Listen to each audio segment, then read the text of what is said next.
এখানে আমাদের সাথে একজন সেনাবাহিনী ছিল। আমরা ছিলাম ফ্লাইওভারের যেই এটার এই পাশে ছিলাম। এই পাশে থাকার কারণে উনি সেনাবাহিনী ছিল আমাদের সামনে, আমরা এই দিকে মুখ করেছিলাম আর পুলিশ আমাদেরকে পিছন থেকে আক্রমণ করতেছিল। যার কারণে আমি পিছনের দিকে তাকাইতে পারতেছি না, মাথা উঠাতে পারতেছি না, মাথা উঠালে দেখা গেছে গুলি লাগতে পারে।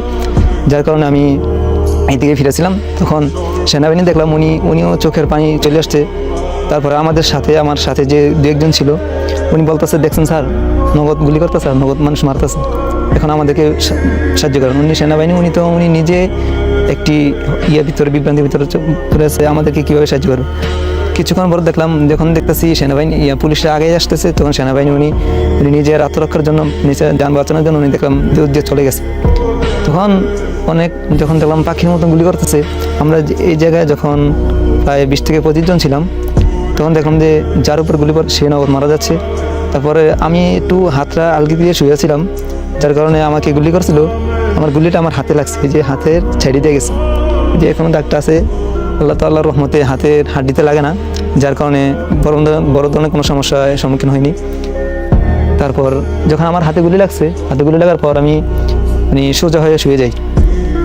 শুয়ে যাওয়ার পর যখন দেখলাম যে পরিস্থিতি একবারে পুরোপুরি পুলিশের আয়ত্তে আছে, আমার সাথে যখন আমার হাতে গুলি পড়ে আমি একটু মরার ভান করে শুয়েছিলাম, যেহেতু আমার প্রাণ আছে, হয়তো আমি যদি এরকম টেকনিকটা খাড়াই তাহলে হয়তো বাঁচার কোনো সম্ভাবনা, এরকম একটা নিয়তির কারণে কইরা আমি শুয়েছিলাম।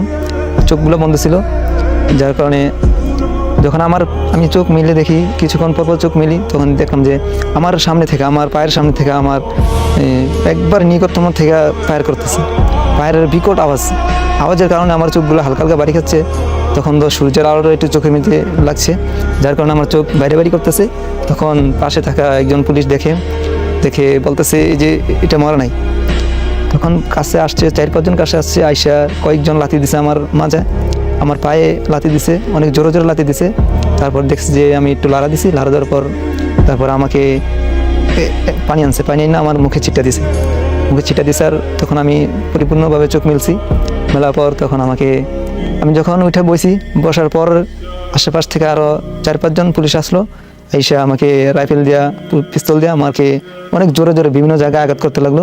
তখন আমি চিৎকার করতেছিলাম, আমি কইছিলাম, স্যার আমাকে ছেড়ে দেন, দয়া করে ছেড়ে দেন। তারপরে এইসব শোনার পর যিনি আমাকে পানি দিছিল, উনি আবার বলতেছে, অনেক আর মারি না, দেখি। পরে দেখলাম যে আমার এই রানগুলা ফুলে গেছে, রাইফেল দিয়ে আঘাত করছে, রক্তমুক্ত জমে গেছে, উনি অনেক আহত হয়েছিলাম, আমার পায়ের হাড়গুলো মোটামুটিভাবে জখম হয়েছে। তারপরে আমাকে যখন পানি দিছিল, উনি আমাকে ওনাদের হাত থেকে বাঁচাই বলতেছে ওনাকে ছেড়ে দাও। এর আগে আমাকে যখন পার দিছে পিস্তল রাইফেল দিয়ে, তখন আমাকে এই জায়গায় পার দিছিল। এই জায়গায় পার দেওয়ার কারণে আমার চোখটা ফুলে গেছিলো, তখন এই জায়গা ফেটে গেছে, এই আশেপাশে যা আছে সবগুলা জখম হয়েছে, আর নাকের এই জায়গাটা দাঁতগুলো সমস্যা হয়েছে। তখন আমার এই চোখ দেখি নেই, এই চোখ অন্ধ ছিল। তখন আমার যে ডান চোখ খোলা ছিল, তখন আমাকে বলতেছে, পুলিশটা বলতেছে যে পানি দিয়ে উঠেছে, উনি বলতেছে যে উনি যদি যাইতে পারে তাহলে ছেড়ে দাও।